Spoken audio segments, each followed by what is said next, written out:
Hi, welcome back to this module. We are going to be understanding core values in such a fun way. So, what are core values? Core values are the ruling force of our life. They really are the pulse and power underneath all of the decisions that we make.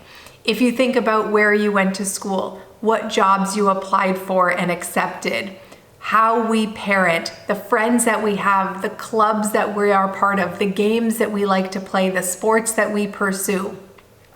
All of those are informed by our core values. And our core values came to us through many generations of contributions, right? So it really is very much what our parents taught us, but also then what their parents would have taught them. And environmentally, what were the environments that we were in that contributed to the values that we had? So somebody who lived in a very small rural area would have different environmental components than someone who lived in a very big and bustling urban environment, right? And those contribute to your core values.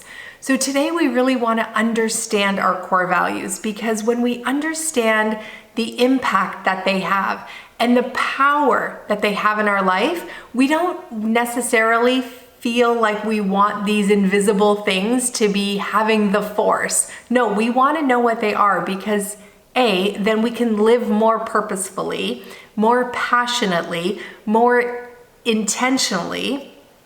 But also, if there are things we wanted to tweak, if there were core values that might have fit us before, or maybe there are core values that our parents have given us from their lives, and we're like, it doesn't quite fit who I am anymore, or it doesn't actually fit who I want to become, or it doesn't fit who I am now that I'm a parent. I want my children to be different. Then you need to really know what your core values are so you can tweak them and release them, right? You can envelop all new core values if that is what you want to be doing. So where we start is who we are today. And so I'm going to put up on the slide a very, very busy slide, and I don't want you to panic. Basically, you might know some of your core values, and that is amazing. I am so happy.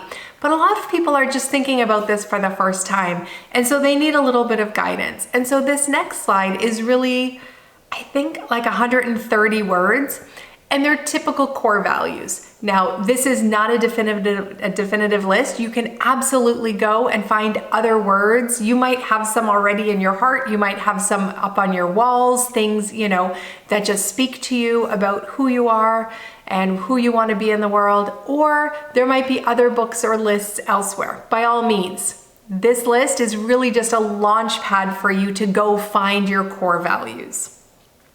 We all have them, and we all should know what they are, because when we realize how many decisions are impacted by what we value, it really it's a no-brainer. We have to know what they are. Now, the question is, if there are two parents in your child's life, both parents will have their own core values, right? And so if you and your partner often butt up against each other about a problem, if you have a pattern of conflict, if there's something you're just like, we fight about this all the time, chances are it's not a personality or a hobby conflict. Chances are it's a value conflict.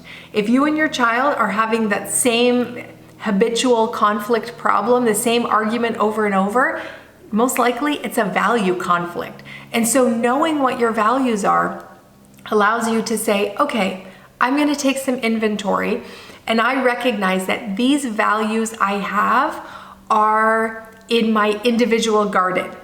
But we have shared values, and that goes in the shared garden, either the shared garden between my partner and I, my child and I, or the family garden, where we all believe this one core value or these few core values, right? So once you understand your core values, you can see how it correlates to other people.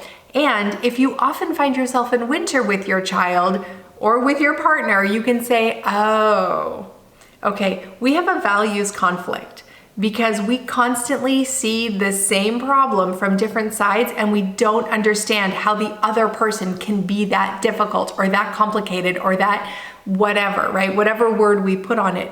It's a values conflict. But once you know your values, you can understand, oh, I see. Okay, I understand what's important to you. Because at the end of it all, our core values are what's important to us. It's what matters, right? It's what we fight for. It's what we believe in. It's who we vote for. It's the stores that we shop at. It's the, the education that we have. It's the news that we follow. It informs all of our decisions, and parenting is no exception. Parenting is absolutely informed by our core values. And if you take something like screen time, perfect. Say you have screen time, and a core value is that you believe children can use, technology as much as they want because technology is the future. Your partner might feel like technology should not be used with children and it should be saved when they are much older and they can make the decision.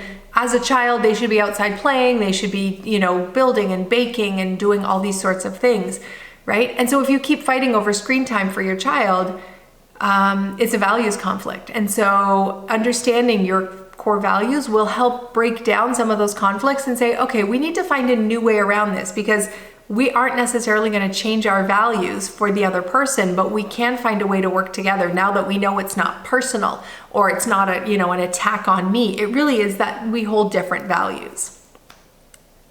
So on the next slide, we have, I think it's 130 or so core values. And once you look at this list, you will absolutely see words that jump out at you. But I implore you, if you are brainstorming your words and you are collecting, say 20, right, which is how we typically start. So I would say go through this list and select 20, and then we will whittle it down. I want you to be careful not to pick words that your parents would like you to pick, or your employer would like you to pick, or your partner would like you to pick. If you know your partner is very meticulous and likes a super clean, minimalist house with everything in its place at all times, and you pick the word organized, but you're actually more of a free spirit and you're okay with messes and you're okay with things being out of place and it doesn't bother you, then you're not picking a word that actually matters for you. It's not your core value. So as you pick words, really just ask yourself, is this actually mine? Like, is this my core value? Because I want to make sure that I am picking my authentic words, my true words, my real words. And perhaps some of the words on my list are who I think I should be to please other people. And so just catch yourself that they are actually your words for you. Now, if you have two parents raising a child together, both of you need to do this independently and come together and understand what are the shared values and what are the different values, right? You can have different values as long as you know about them and you respect the other person's value, right? So if there are two parents, you want to come together after this exercise is done, compare notes, see where the shared values lie in the shared garden space, and then decide what are the values that we want in the child space, in the family garden, that all of us will make our decisions and it will inform all of us. So when you're looking through this list, select the first 20. And then you're going to whittle it down to the top 10. Now this exercise might take a few minutes, it might take a few hours, it might take a few days. Take as long as you need it to. Right? You have had these core values your entire life. You're not necessarily going to know them all in the next 5 minutes. So after this video is done, take some time looking through the list, selecting your 20, then whittle it down to 10. And then with each one, you want to ask, does this actually say who I am in the world? Does this represent what I really believe? Do I fight for this? Do I donate to causes in support of this idea? Do I vote for politicians who support my belief in this?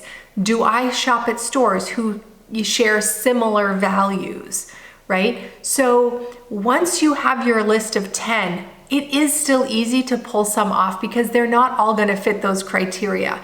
And really at the end of it, you're going to have about 5 words. And those are going to be your core value words. They are going to be the definitive words that if somebody else read them, they'd say, oh, that is totally him, or that's totally her, or that's them. That's absolutely who they are, right? Because your core values really are who you are in the world. It's not some hidden secret of other thing. No, it is actually how you show up. So capturing this is an exercise in self-awareness and also a gift to your family. That when you all know each other's core values and winter comes, you can understand, okay, wait a minute here. Is this a value conflict or is this a different kind of conflict? Because once you start pulling that apart, winter doesn't last as long and you can get right back into spring cleaning and get back to summer. Because being in your core values and in summer is a glorious place to be. So I am going to end this video with your homework, which is to go through this list, select your 20, whittle it down to 10, and then squeeze out the very best 5 top words for you. And if your child is old enough, they can do this exercise too. That would be fun. Anyways, I hope you have a wonderful rest of your day, and we will see you in the next module. Bye.